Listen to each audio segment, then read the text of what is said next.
नमस्कार मित्रों, सत्य की विजय में आपका स्वागत है। मैं हूं विजय त्रिवेदी।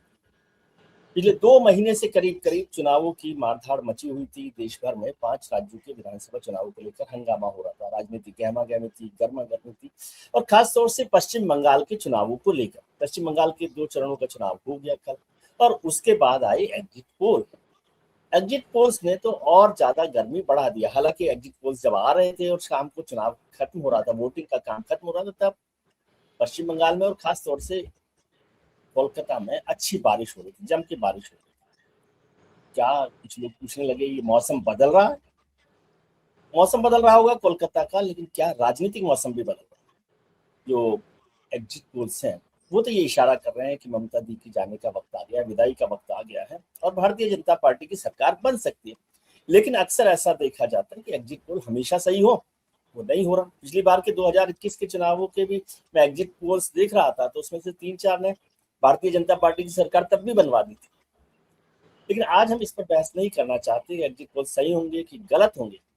वाकई बंगाल के चुनाव में क्या हुआ और क्या बदलाव हो रहा है, इस पर जानने के लिए बात करें एक बेहद खास मेहमान, मेरी मित्र देवजानी चौबे के साथ। देवजानी बहुत लंबे समय से पश्चिम बंगाल की राजनीति को बारीकी से, गहराई से, गंभीरता से, ईमानदारी से देखा, इसलिए हमने कहा कि उन्हें सुबह सुबह परेशान किया जाना चाहिए। देवजानी, बहुत बहुत स्वागत है आपका। देखकर बहुत अच्छा लग रहा है। आपको जब भी देखते हैं, जब भी सुनते हैं तो मजा आता है कि अच्छी ईमानदार वॉइस जो है अभी मौजूद है जनरल में। तो क्या हो रहा है प्रभु? पहले तो गुड मॉर्निंग। सुबह सुबह आपने मुझे बुलाया और हमारे यहाँ पे रात भर जम के बारिश हुई है। तो हमने देखा कि एक तो एग्जिट पोल में बदलाव दिख रहे हैं। लग रहा है कि पाल्टा बे करके जो जो स्लोगन इस बार बीजेपी दे रही थी बंगाल में, यहाँ पे भारी बारिश। सिर्फ मौसम कलकत्ता का नहीं बदला है, बाय द वे पूरे बंगाल में भारी बारिश हुई है। वो गर्मी बिल्कुल नहीं है। सो एनीवे, अब चुनाव पर आते हैं। तृणमूल कांग्रेस, क्योंकि एग्जिट पोल, देखिए 2021 का एग्जिट पोल, उसका जिक्र आपने खुद ही किया। 2024 का जो एग्जिट पोल आया था उसमें लोकसभा चुनाव के दौरान जिस तरह की सीटें बीजेपी को दी जा रही थी, लेकिन जब चुनाव के परिणाम आए तो पता चला 2019 में बीजेपी को जितना मिला था उससे भी सीटें कम हो गई है। इस बार का जो एग्जिट पोल आया है, मुझे लगता है कि थोड़ा सा हमें इंतजार करना चाहिए। 4 तारीख को पता चलेगा कि कौन जीत रहा है और कौन हार रहा है। इसी बीच कल रात तृणमूल कांग्रेस ने अपना एक एग्जिट पोल जारी किया है। यूं तो इस तरह का एग्जिट पोल कभी पार्टी की तरफ से आता नहीं है, लेकिन इस बार आया है। इस बार बहुत कुछ बंगाल चुनाव में हमने पहली बार देखा, जो पहले कभी नहीं देखा था। तो तृणमूल कांग्रेस अपने आप को 230 सीटें दे रही है और जिनमें से एक नंदीग्राम और भवानीपुर, ये दोनों सीटें भी तृणमूल कांग्रेस अपने आप को दे रही है। और तृणमूल कांग्रेस की ये जो उनका जो ये एग्जिट पोल है उसके नीचे एक लाइन उन्होंने ऐड किया है कि शुभेंदु अधिकारी कोई फैक्टर बने ही नहीं इस बार के चुनाव में। क्योंकि देखिए, शुभेंदु अधिकारी वो शख्स है जो कभी नंदीग्राम का और सिंगुर का जो मूवमेंट हुआ, खास करके सिंगुर के मूवमेंट के दौरान शुभेंदु अधिकारी उनके साथ बिल्कुल छाये के तरह, मतलब पूरे पूरे टाइम उनके साथ रहे। लेकिन वही शुभेंदु अधिकारी सबसे बड़े राजनीतिक दुश्मन भी बने उनके लिए, और दोनों ने एक दूसरे पर इतने सारे आरोप लगाए हैं और व्यक्तिगत तौर पर जाकर बहुत सारी बातें कही हैं। लेकिन शुभेंदु अधिकारी, नंदीग्राम में हमने देखा था कि ममता बनर्जी की हार हुई थी। उसके बाद बाईपोल में ममता बनर्जी जीती यहाँ पे भवानीपुर सीट से 2021 में। लेकिन हम 2021 का अगर हम चुनाव परिणाम देखें तो 58,000 से थोड़ी सी ज्यादा वोटों से ममता बनर्जी जीती थी। 70% उनको वोट शेयर मिला था। वही चुनाव परिणाम अगर हम 2024 में देखें लोकसभा चुनाव में, तो वो जो भवानीपुर विधानसभा है वहां पे बीजेपी ने 50,000 का जो ये मार्जिन है उसे कम कर लिया। यानी कि तृणमूल कांग्रेस को सिर्फ 8,000 समथिंग वोट का वहां पे वो आगे है। बिल्कुल। तो ये एक बेहद महत्वपूर्ण सीट है बंगाल में। कल भी हमने दिन भर सारे के सारे कैमरे जो है वो पहुंच गए थे भवानीपुर में। मतलब जो बाहर से भी खबरों को कलेक्ट करने के लिए बंगाल आए, जैसे ही उन्हें पता चला कि ममता बनर्जी सुबह सुबह 8 बजे निकल गई हैं, क्योंकि ऐसा कभी होता नहीं है बंगाल में। ममता कभी भी 2:30-3 बजे के पहले घर से नहीं निकलती हैं, सीधे जाती हैं पोलिंग करने के लिए। सुबह से घर पे बैठती हैं, आराम से टीवी देखती हैं, लोगों से बातें करती हैं, लेकिन घर से नहीं निकलती। कल सुबह वो 8 बजे निकल गई और ये खबर किसी मीडिया के पास नहीं थी। तो जो पत्रकार बाहर से आए हैं, अब 3 उनके पास कैमरा यूनिट है, 3 लोग 3 जगह पर हैं, सबके सब भवानीपुर पहुंच गए और वहां पे हमने शुभेंदु अधिकारी को दोपहर में भागते हुए देखा फोर्सेस के साथ। कह रहे हैं कि बाहर से लोग आए हैं, शुभेंदु अधिकारी खुद भाग रहे हैं उसको भगाने के लिए। तो इस तरह तरह की तस्वीरें जो हैं वो सामने आई हैं। अर्बन वोटर बंगाल के, ये एक बात मैं बार बार कह रही हूँ, देखिए गुस्सा जो पनपता है बंगाल के चुनाव की अगर हम बात करें तो वो अर्बन वोटर पे पनपता है। अर्बन वोटर वो हमेशा एंटी स्टैब्लिशमेंट रहता है, जो भी सरकार, हमने वाम मोर्चे के सरकार के टाइम पे भी देखा। एक बात की बंगाल को महाराष्ट्र और हरियाणा और बिहार के से चुनाव कंपेयर परिणामों के साथ अगर आप जोड़ ले तो वो शायद सही नहीं होगा, क्योंकि यहाँ की राजनीति, यहाँ का समीकरण, सोच खास करके इंसान की थोड़ी अलग है। लेकिन बंगाल में पिछले कुछ सालों में राजनीतिक मुद्दों में भी बदलाव आया है। जो बंगाल 2011 में सिर्फ इस मुद्दे पर वोट डाल रहा था कि किसानों की हत्या क्यों की गई, 14 मार्च जो नंदीग्राम में गोली चली, लोग सड़कों पर उतरकर इस मुद्दे को लेकर हाथ में पोस्टर्स, बड़े बड़े actors, film stars, directors, singers सब आ गए थे। वो बंगाल अब इन मुद्दों पर नहीं सोच रहा। उस बंगाल के लोगों को, ज्यादातर लोगों को इस चीज से फर्क पड़ता है कि मुझे क्या मिल रहा है, मेरी जिंदगी कैसे बेहतर हो सकती है। तो क्योंकि समाज बदला है, साथ ही साथ लोगों की सोच भी बदली है राजनीति को लेकर, और खास करके राजनीति के मुद्दों को लेकर।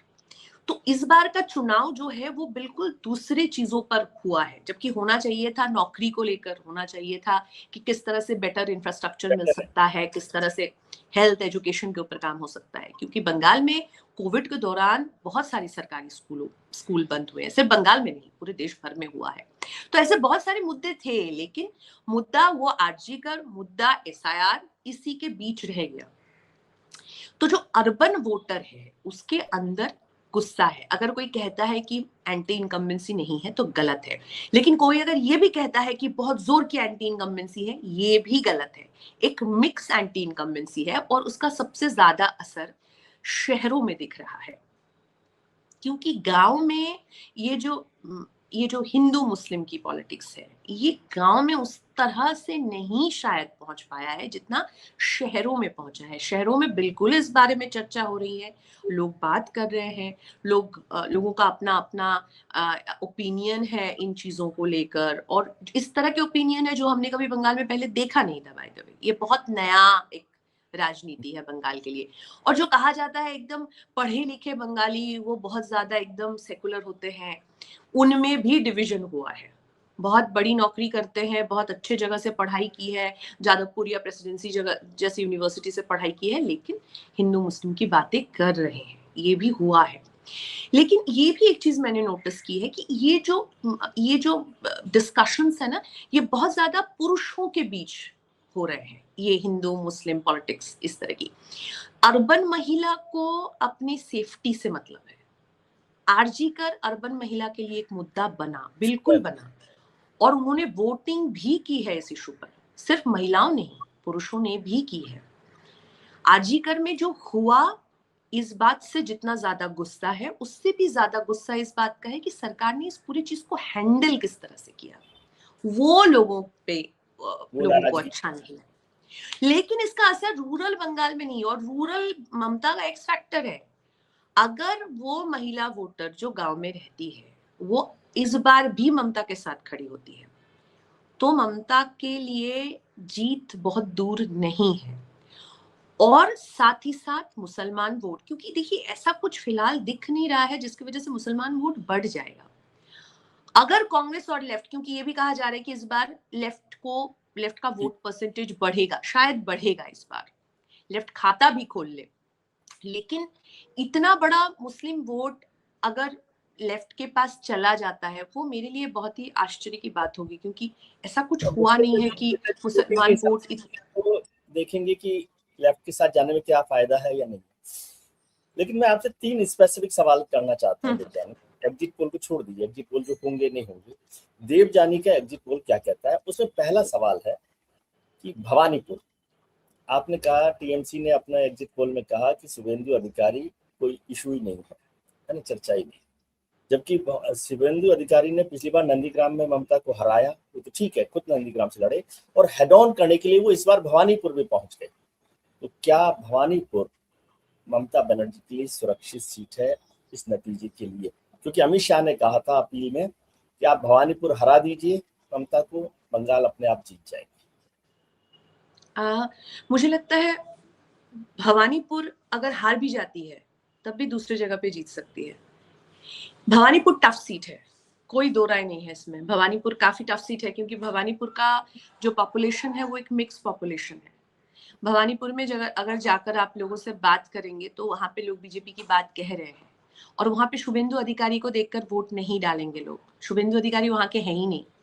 शुभेंदु अधिकारी के लिए नंदीग्राम में प्लस पॉइंट ये था कि वो वहां का बेटा है, बिल्कुल उनका घर है वहां पे, तो वो एक अलग अंडरस्टैंडिंग थी। ऊपर से नंदीग्राम में पिछली बार जो शख्स, मैं नाम भूल रही हूँ उनका, अभी मैं देख के आपको बता दूंगी, जिन्होंने बहुत इंपॉर्टेंट रोल प्ले किया था शुभेंदु अधिकारी के लिए। पवित्रकर तो खुद तृणमूल कांग्रेस में आ गए। तो ये जो वोट, एक तो होती है वोटिंग करना और एक होता है वोटिंग कराना। तो पवित्रकर जैसे शख्स जो है वोटिंग कराते हैं, तो वो एक इस बार फैक्टर नहीं है नंदीग्राम में। लेकिन अगर भवानीपुर की बात करें तो Bhawanipur is a tough seat for Trinamool Congress, उसमें कोई दो राय है ही नहीं। काफी कठिन लड़ाई होगी भवानीपुर में। लेकिन भवानीपुर से पूरा का पूरा बंगाल जो, उसको आप अगर ठीक है, मतलब लेकिन भवानीपुर इसलिए इम्पोर्टेंट है क्योंकि ममता जी वहां पर है।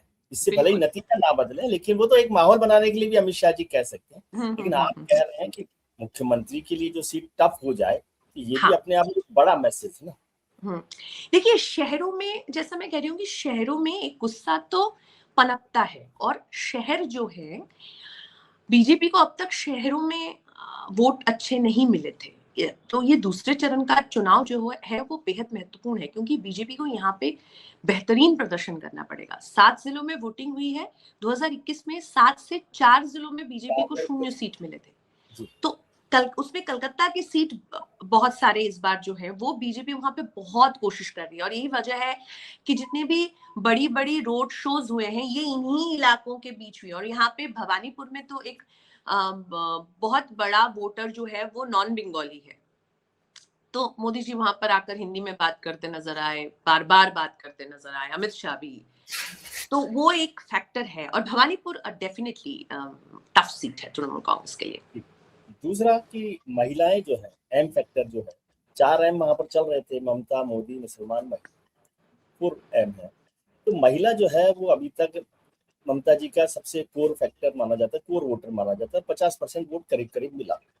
और यदि डीबीटी की भी बात करें, जिसे मैं डायरेक्ट वोट ट्रांसफर स्कीम्स कहता हूँ, तो डीबीटी को बहुत सारे लोग डीबीटी बोलते हैं, मैं थोड़ा सा डीबीटी बोलता हूँ।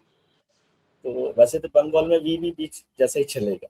तो ये जो डीबीटी है महिलाओं के साथ, और जब देश भर में सरकारों को जिताता है तो वो क्यों नहीं ममता को जिताएगा? और क्या बड़ी वजह है कि महिलाएं ममता का साथ छोड़? यहीं पे तो मेरा मैथमेटिक्स, मुझे ये वाला मैथमेटिक्स समझ में नहीं आ रहा। मैं यहीं पे रुक रही हूँ कि आखिर में ऐसा हुआ क्या कि महिला वोटर, जो गांव की महिला वोटर है बंगाल में, रूरल, देखिए लेफ्ट की पकड़ जब तक गांव में मजबूत थी, लेफ्ट ने कमाल किया। उन्हें कोई फर्क नहीं पड़ा कि शहर की मीडिया या शहर के लोग क्या बात कर रहे हैं। लेकिन सिंगूर और नंदीग्राम दोनों गांव हैं, वहां के मुद्दों के वजह से ही लेफ्ट को सरकार से जाना पड़ा। गुस्सा तो था लेफ्ट के खिलाफ, लेकिन ये 2 मेन रीजन बने चुनाव के दौरान। लेकिन अब सवाल ये उठ रहा है कि क्या महिला वोटर अपने आप को बिल्कुल अलग कर लेगी ममता से? अगर कर लेती है तभी बीजेपी को जीत मिलती है, क्योंकि बीजेपी को महिला वोटर पे कब्जा करना पड़ेगा। क्योंकि ऐसा तो नहीं हो सकता कि पूरा का पूरा हिंदू वोटर चला जाए बीजेपी के साथ। बिल्कुल जाएगा, एक लार्ज सेक्शन तो जाएगा, लेकिन उसके बावजूद भी ममता के पास वोटर बचते हैं, लेफ्ट के वोटर बचते हैं, कांग्रेस के वोटर बचते हैं, आईएसएफ के वोटर बचते हैं। तो ये जो महिला और मुसलमान, इन दोनों को तोड़ना पड़ेगा। मुसलमान मुझे फिलहाल कहीं जाता दिख नहीं रहा है, कोई कारण तो है नहीं। जबकि मुझे लगता है कि एसआईआर की वजह से अगर मुसलमान वोट इकट्ठा हुआ है तो ममता बनर्जी और तृणमूल कांग्रेस को शुक्रगुजार रहना चाहिए एसआईआर का, क्योंकि वो जो भी थोड़ा इधर उधर सोच रहे थे वो सबके सब इधर आ गए। रहा महिला वोटर, अर्बन वोटर को आप अलग रखिए, क्योंकि अर्बन वोटर के साथ ममता बनर्जी, वो ममता बनर्जी के साथ अपने आप को बहुत सिरे तक मैच नहीं करते हैं, लेकिन कुछ करते भी हैं क्योंकि ममता बनर्जी महिला है। पेट्रियार्कल समाज में महिला को जब लगता है कि एक महिला मुख्यमंत्री बनी है और लीडर बनी है और जिस तरह से वो चलती हैं, बोलती हैं, जो उनका नेचर है अग्रेसिव, वो महिलाओं को अच्छा भी लगता है। तो ऐसी एक उनकी एक अपनी फैन फॉलोइंग भी है। जैसे मोदी जी की अपनी फैन फॉलोइंग है, ऐसे ममता की भी एक फैन फॉलोइंग है।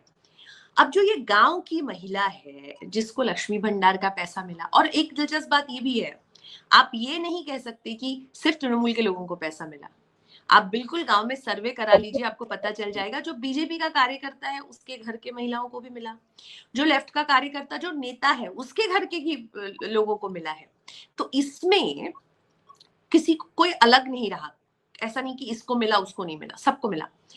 तो वो जो पैसे मिले हैं, ये तो इसके पहले बंगाल की महिलाओं को कभी नहीं मिला। ये सारे social welfare scheme Mamata Banerjee लेके आई है। 2021 से लेकर 2026 तक पैसे दिए जा रहे हैं। स्टूडेंट्स क्रेडिट कार्ड, बहुत कम परसेंटेज में बच्चों को लोन मिलता है, पढ़ने के लिए जाते हैं ये लोग कॉलेजेस में। बहुत सारे स्कॉलरशिप्स यहाँ पे सरकार देती है। आपको अगर बोर्ड के एग्जाम में 60% मार्क्स मिलता है तो स्कॉलरशिप, इस तरह के 3-4 स्कॉलरशिप सरकार देती है। कन्याश्री है।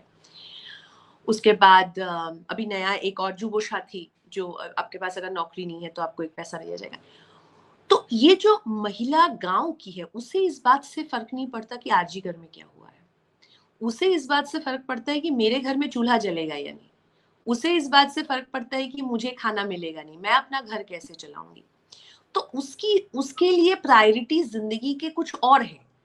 तो वो जो महिला वोटर है, उनको ऐसा कुछ हुआ नहीं है इस बीच जो महिला वोटर बिल्कुल अलग थलग हो जाए ममता बनर्जी से। यहीं पे जो मैथमेटिक्स है वो कहीं ना कहीं मेल नहीं खा रही कि अचानक से ये इतनी सारी महिलाएं ये गई कहाँ। गई।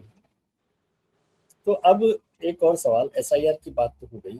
2024 और 2021 में फर्क ये आया कि ममता बनर्जी का वोट तो कम नहीं हुआ, बीजेपी का वोट कम हुआ 2024 के इलेक्शन में। क्योंकि हम ये मानते हैं कि लोकसभा चुनाव में तो बीजेपी का वोट बढ़ना चाहिए था, बीजेपी की सीट बढ़नी चाहिए।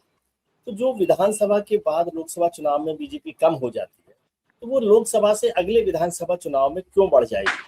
और क्या जो एक फैक्टर था बाहरी वाला, बीजेपी को बाहरी पार्टी मान रहा था बंगाल, क्या उसने बीजेपी को एक्सेप्ट कर लिया है as a Bengali Janata party? देखिए, वो बाहरी वाला वो जो एक नैरेटिव सेट किया गया था, उससे कहीं ना कहीं बीजेपी ने अपने आप को बाहर किया है। फिर भी मैं कहूंगी पूरी तरीके से नहीं, कुछ हद तक। और वो हद अभी 60-65% तक पहुंच चुका है। लेकिन इस बार के चुनाव में जिस तरह की चीजें बीजेपी के कुछ नेताओं ने किया, खास करके कैंपेन के दौरान, वो उससे फिर से कुछ लोगों के दिलों में सवाल उठा है। क्योंकि सोशल मीडिया में भर भर के इसको लेकर पोस्ट है कि ये तो इस तरह का बर्ताव करते हैं, इस तरह से अफसर को बाहर से लेकर आए, वो डरा रहा है हमें, धमका रहा है। तो ये सारी चीजें जो है लोगों को अच्छी नहीं लगी। लेकिन बीजेपी ने एक बहुत दिलचस्प काम किया है। बीजेपी ने बहुत अच्छे से बंगाल के राजनीति को समझने की कोशिश की है। लेकिन मुश्किल है कि बंगाल की राजनीति को अगर आप दिल्ली में बैठ के समझेंगे और वहां से रणनीति तय करेंगे तो मुश्किल है। आपको बंगाल में रह के बंगाल की रणनीति को समझना होगा। बीजेपी के लिए मुश्किल यहाँ पे है बंगाल में फिलहाल। बीजेपी को सपोर्ट तो मिल रहा है, लेकिन बीजेपी को बंगाल में दिशा दिखाने वाला नेता नहीं है। आप दिलीप घोष की बात कर लीजिए। दिलीप घोष आए फिर गए, अभी शमीक को लेकर आए हैं, शमीक भट्टाचार्य, बहुत पुराने नेता है। मतलब मैं शमीक दा को तब से जानती हूँ जब बीजेपी का यहाँ पे कुछ था ही नहीं। बीजेपी हमें प्रेस कॉन्फ्रेंस के लिए बुलाती थी तो हाँ, आ जाओ हम लोग बोले हाँ आएंगे। मतलब मैं 2006-7 की बात कर रही हूँ। शमीक दा लोग बहुत पुराने लोग हैं और उन्होंने जमीन पे रहकर लड़ाइयां की हैं, कभी लेफ्ट के खिलाफ, कभी तृणमूल कांग्रेस के खिलाफ। आज जाके वो यहाँ पे नेता बने हैं और उनको बहुत अच्छे से समझ है बंगाल की पॉलिटिक्स की। लेकिन बाकी लोगों की अगर हम बात करें, शुभेंदु अधिकारी आज भी कैंपेन के दौरान सिर्फ वही हिंदू मुस्लिम की बातें करते हैं। अगर बंगाल में सत्ता में आना है तो सिर्फ हिंदू मुस्लिम से काम नहीं चलेगा। It can be one of the factors but it can not be one and only factor. There are other things. और बीजेपी ने इस बार इस चीज को रीड किया है। मैं बिल्कुल दिल्ली के नेताओं की बात कर रही हूँ। वो भी कह रहे हैं कि हम सोशल वेलफेयर स्कीम में पैसा देंगे, वो भी कह रहे हैं कि हम एक खाने को लेकर, इसके पहले बीजेपी के नेताओं ने खाने को लेकर यहाँ पे कई सारे कमेंट किए थे, क्योंकि दुर्गा पूजा के दौरान कलकत्ता में सबसे ज्यादा जिस खाने की बिक्री होती है, जिस चीज की, वो है बिरयानी। लंबी लंबी लाइनें होती है, उसमें कोई गलत नहीं है, ये एकदम सच है। यहाँ पे सारी बड़ी बड़ी दुकानें हैं, वहां पे ये सब बिकता है और ये कल्चर का पार्ट है। अब आप आकर कहेंगे कि ये आपका कल्चर नहीं हो सकता, तो लोग नाराज होंगे आपसे। हमारे यहाँ पे तो अष्टमी नवमी में भोग बनता है नॉनवेज का। नॉनवेज का। हाँ, वो भोग चढ़ता है माँ को। यहाँ पे काली पूजा में मटन चढ़ता है माँ को। तो ये तो पार्ट ऑफ द कल्चर है। तो जो बीजेपी दूसरे राज्यों में नॉनवेज खाने से लोगों की निंदा करती है, जो बीजेपी कोई मांस का दुकान चलाता है तो उसके ठेले को तोड़ दिया जाता है, गरीब आदमी के ठेले को, वो बीजेपी बंगाल में आकर खुद मछली चावल खाते हुए वीडियो बनाकर सोशल मीडिया में उसे वायरल करा रही है। तो बीजेपी ने रणनीति तो बदला है, उन्होंने रीड किया है बंगाल को। लेकिन कहीं ना कहीं मुझे लगता है बीजेपी को बंगाल को और थोड़ा सा जानना पड़ेगा, और थोड़ा सा अंदर जाना पड़ेगा। जबकि इस बार बेहतरीन कैंपेन बीजेपी ने की है बंगाल में, ये तो उनकी सराहना करनी पड़ेगी। बिल्कुल तैयारी के साथ आए वो। बहुत सारे लोग कह रहे हैं 2021 में भी उन्होंने बहुत मेहनत की थी। मेहनत एक दिन में रंग नहीं लाता, मेहनत को रंग लाने में वक्त लगता है, टाइम लगता है उसको बिल्कुल एडजस्ट बिल्कुल। होने। लेकिन बीजेपी ने इस बार बेहतरीन स्ट्रेटेजी बनाई थी और सॉरी, बीजेपी ने समझा कि महिला वोटर को तोड़ना है तो स्कीम लेके आओ। बीजेपी ने समझा कि यहाँ पे महिलाएं, अर्बन महिलाओं को बहुत ज्यादा फर्क पड़ता है, इस तरह से आप ये बंगाल है, यहाँ पे उन्नाव जैसी घटनाएं हो जाएंगी और 2-3 दिन होकर लोग चुप हो जाएंगे, ऐसा नहीं होगा। तो बीजेपी ने इसको भी इशू बनाया। बीजेपी को समझ में आया कि यहाँ पे हम खाने के साथ छेड़छाड़ नहीं कर सकते, वो भी बीजेपी ने यहाँ पे किया। तो और बीजेपी ने इस बार राजनीतिक मुद्दों पर बातें की है। इस बार बीजेपी ने करप्शन की बातें की है।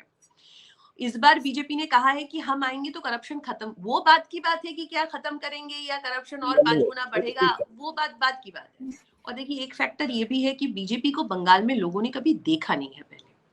तो बीजेपी बिल्कुल एक नई पार्टी है। ये भी एक पॉजिटिव साइड होती है वैसे। बिल्कुल वही, मैं पॉजिटिव, बीजेपी की पॉजिटिव बात ही कर रही हूँ कि जिसको हमने कभी पहले परखा नहीं, एक बार तो परखना चाहेंगे। आपको याद हो कि बीजेपी का, मैं वैसे ही रेफरेंस के तौर पे कह रहा हूँ कि बीजेपी जब सेंटर में आई तो उसका सबसे बड़ा जो स्लोगन था ना, वो था सबको परखा बीजेपी को परखे, इस बार हमें परखे, अब की बारी अटल बिहारी। तो वो जो एक फैक्टर होता है कि इनको भी देख ही लेते हैं, ऐसे कौन सा दुश्मनी है, वो फैक्टर इंपॉर्टेंट होता है। लेकिन आखिरी सवाल, स्पेसिफिक जवाब नहीं, एक पॉइंट में यहाँ पे ऐड भी करना चाहूंगी। जब लेफ्ट की सरकार थी ना, यहाँ पे मैं बस अंतर बता रही हूँ आपको, बुद्धदेव भट्टाचार्य, ज्योति बासु, बीजेपी का नाम जब भी आता था तो पहले ही उनके साथ दंगाइयों जैसे शब्दों को जोड़ देते थे। पहला एकदम रुख उनका वही रहता था।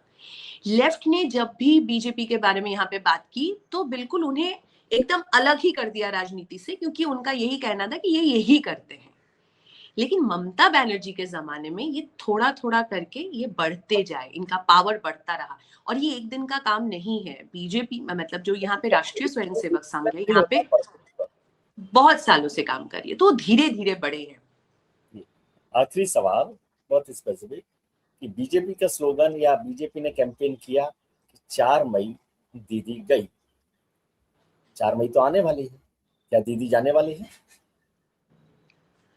मुझे लगता है कि